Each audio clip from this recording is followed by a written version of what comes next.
இன்னைக்கு புதுச்சேரியில கிரீஸ் சோடாங்கி தலைமையில புதுச்சேரி ஆலோசனை கூட்டம் துவங்கியது.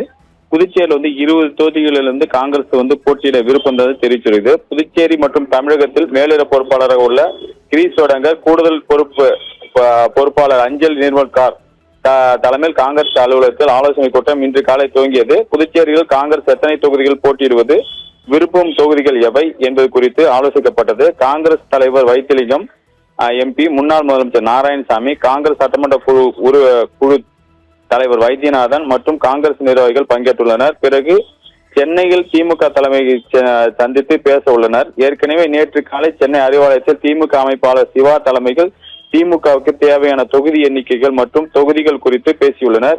இன்று காங்கிரஸ் மட்டத்தில் பேச்சுவார்த்தை நடந்த பிறகு இரு கட்சிகளும் பேச உள்ளனர். இறுதி பேச்சுவார்த்தை சென்னை அறிவாலயத்திலிருந்து நாளை நடக்கும் என தெரிகிறது.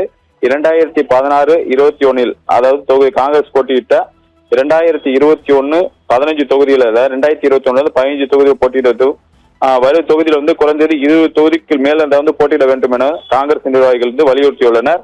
காங்கிரஸ் வார் ரூம் சார்பில் 22 தொகுதிகளில் காங்கிரசுக்குள்ள பலம் குறித்து தலைமைக்கு தகவல் அனுப்பப்பட்டுள்ளது. தற்போது புதுச்சேரியில் காங்கிரஸ் 2 தொகுதியும் திமுக 6 தொகுதி எம்எல்ஏக்களும் பெற்றுள்ளனர். இந்த தொகுதிகள் விட்டுவிட்டு மீதமுள்ள 22 தொகுதிகள் காங்கிரஸ், திமுக, விசிக, கம்யூனிஸ்ட் கட்சிகள் பிரித்துக் கொள்ள திட்டமிடப்பட்டுள்ளது.